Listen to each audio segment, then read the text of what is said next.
Hello, and welcome back to my channel. So in this month's installment of pop history, today we are going to get into the battle of the Kylies, as in Kylie Minogue versus Kylie Jenner, legally. And I chose it for this month because it's something that I brought up in a live, and some people were like, what? That happened? So I wanted to revisit it. And I'm also doing it because I just relatively recently realized something. Realizing stuff, and everyone around me, we're all just like realizing things. So you know I'm in the Kylie mindset. But anyway, brief video today. Still, we got much to break down, so let's go ahead and get into it, the battle of the Kylies. This all started back in around 2015. At this point, Kylie Minogue is on the fourth decade of her pop career, and before that was a child actress. So icons solidified in the public consciousness, we know Kylie. And at that time, Kylie Jenner had been in the public eye for about 8 or so years because of keeping up with the Kardashians, but her first big venture, the Kylie lip kits, those weren't launched until November of 2015. And at first it was just the lip kits, but by 2016, the brand becomes Kylie Cosmetics with the eyeshadows, the collabs, the whole deal. Some outlets report Kylie Jenner first filed to trademark her first name with the U.S. Patent Office in 2014 for fashion, entertainment, and other pop culture purposes. But either way, by 2015, Vogue had confirmed this, saying Kendall Jenner also filed a trademark her first name, and they were also filing a trademark for Kendall and Kylie for their line at PacSun. In that article, Vogue actually notes, Kylie wants the sole use of her first name for entertainment industry personal appearances. The bid has not been approved yet, and as we know from the likes of Beyonce and Jay-Z's bid to trademark Blue Ivy's name, they're not always successful. But if it is, Kylie Minogue had better watch out. Kylie Jenner also attempted to trademark her full name, Kylie Jenner, for advertising services and endorsement services. That way she could promote appearances as herself. Also for those entertainment industry personal appearances, how the Kardashian Jenners show up at openings for hotels, clubs, sugar factory, envelopes, things like that. And obviously Kylie could and still did, but the trademark would stop any other person, even if their name was legally Kylie Jenner, from also being able to promote these events, these appearances as Kylie Jenner. The more unique a name is, the easier usually it is to get a trademark because it's easier to prove that other people weren't commonly using that phrase, that word, that name. And it's something so distinct and unique to you that if other people continue to use it, there will be confusion.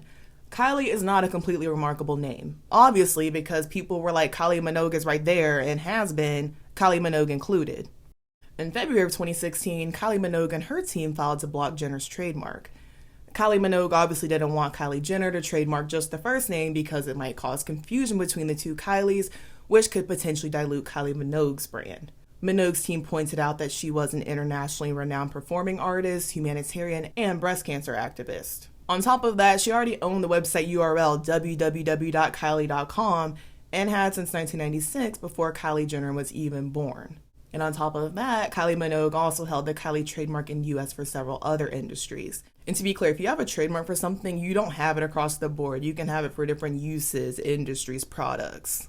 According to a 2017 article from the BBC, Minogue owned Kylie and other similar trademarks in perfumes and toiletries, music and sound recordings, live entertainment, jewelry, dolls and toys, and printed matter such as magazines and books. And they also add that so far, Minogue has released fragrances, furniture, and clothes with her trademarks on them. They also mentioned Kylie Jenner's trademark for her first and last name, which was for an intended clothing line, but that filing was rejected back in July of 2016, even before a decision was made regarding Kylie, just the first name, that trademark. And several outlets, from the BBC to Harper's Bazaar, made the point that Kylie Minogue had been known around the world on a first-name basis, even before Kylie Jenner was born, hence the Kylie.com. IP industry professional Rhonda Major said of the decision, "It seems to indicate that Jenner was not the most distinctive Kylie in the showbiz arena." I was even more chronically online back when all of this was going down, and I remember a lot of people being like, no, Kylie Jenner is definitely the more famous Kylie. All of this is bogus. I don't know who Kylie Minogue is. And as you can assume, a lot of those people were younger Americans on the internet. Obviously, it's not all of them, as I'm sure a lot of you guys are going to point out in the comments, because that's true. But it was to the degree that publications like The Guardian, they were even questioning which Kylie had more name recognition. And they mentioned that Minogue's lawyers referred to Kylie Jenner as a secondary reality television personality and a supporting character in reference to keeping up with the Kardashians. And obviously they had to go that hard to make the point for their Kylie, saying, no, Kylie Minogue, she's Kylie Prime, the OG Kylie. But Kylie Minogue has since said that she didn't necessarily agree with the language that her lawyers used against Kylie Jenner. And it was pointed out that around this time, mid to late 2010s, Kylie was becoming just as popular as her sister Kim, thanks to ventures like Kylie Cosmetics, her Snapchat following, Tyga messing with her when she was underage, which got a ton of attention. And it was also mentioned that when you Google Kylie, it was in fact Jenner who came up. The Guardian is a British publication, and that's what still happens when you Google Kylie in the US. I'm not sure how location specific is. Like, I wonder if you Google Kylie in Australia, does Kylie Minogue pop up? And I forgot this would have been around the same time that people thought Kylie might be soft launching a pop career, because The Guardian does mention that there was also speculation that Kylie wanted to trademark her first name, that way she could use it as a stage name. Which that didn't happen, but the article goes on to mention. Real Kylie, meanwhile, has sold 80 million albums worldwide, released 13 albums, toured the world on 15 occasions, and in 2001 released the immaculate Can't Get You Out of My Head, which sold over 5 million copies worldwide and peaked at number 7 in America.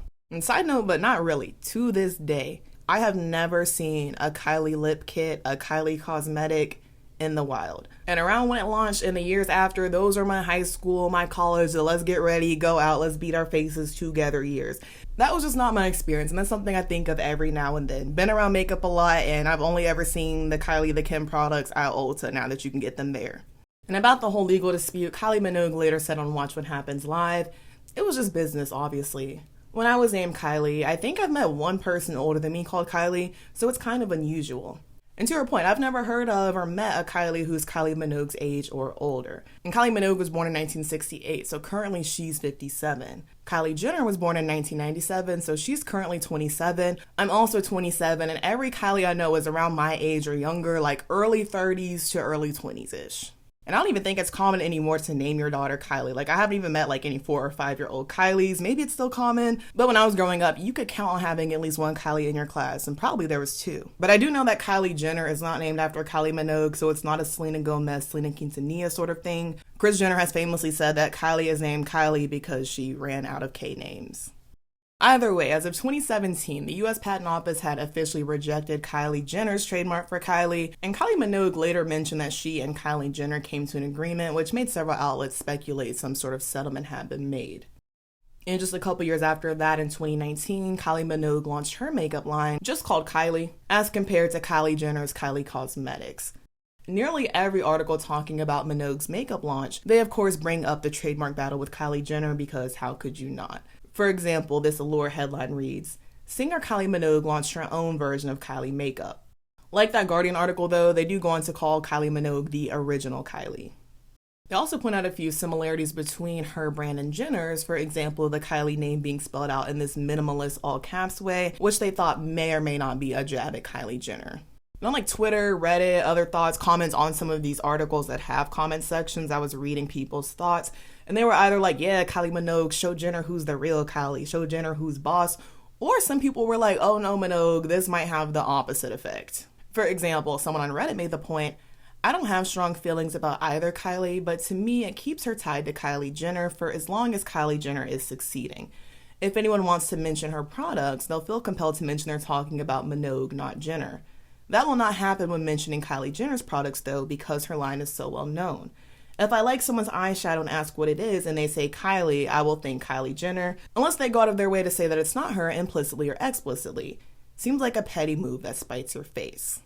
And in a way, it seems like this commenter kind of had a point, because most of the comments, even about the makeup line being announced, they're just dunking on Kylie Jenner, celebrating Kylie Minogue, or questioning her choice to call the brand Kylie, but few are commenting on any of the actual makeup products that were unveiled.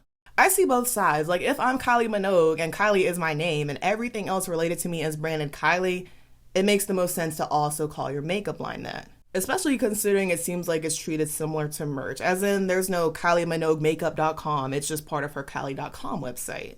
On the other hand though, there were several non-Americans in this thread saying they initially thought that Kylie lip kits were Kylie Minogue's, and that a lot of Americans just don't understand how globally Kylie Minogue is where most minds go when you hear Kylie. And in that thread, regardless of opinion, several comments were like, I just can't take another celebrity makeup line, no matter whose it is. And that was like 6 years ago. Thoughts, feelings, opinions, Kylie of choice, all that in the comments down below. But the thing that I realized recently is that this Kylie Minogue rosé is indeed Kylie Minogue's rosé. I know it seems very stupid because her name is on the bottle. I thought it said Cle or something. I didn't see the Y, and the Minogue didn't even notice. But anyway, I bought it before, and it's good. And it, she got me because the bottle is cute. It's kind of Kylie in a bottle, and it's like obviously hers once you realize. And I kid you not, my first thought, once I remembered how to read, was, oh, this is probably yet another thing that she was planning to use that trademark for, and that's why she did not want Kylie Jenner to have it. But yeah, I'm not a wine expert. The people who know better than me, apparently they love the Kylie wine too. It's got some awards and whatnot. But I was also thinking, I guess this is why Kylie couldn't call Sprinter Kylie Seltzer or whatever. Speaking of, that's yet another Kylie Kardashian cinematic universe product that I've never seen in real life. And I'm okay with that. I'm just like, I've never been like, oh, can I get a White Claw or Truly? And they're like, oh, is a Sprinter okay? Never happened. But again, thoughts, opinions, be it on Kylie Minogue's, music, rosé, makeup, you name it, or any of Kylie Jenner's stuff. And again, let me know if you've seen a Kylie cosmetic in the wild, because I've not. As always, thank you so very much for watching. Be sure to like, comment, and subscribe so that you can stick around for more. Also, if you'd like to become a channel member and get early access to videos, the link is in the description. And again, thank you so very much for watching. I love you all so very much, and we'll see you so very soon. Bye-bye.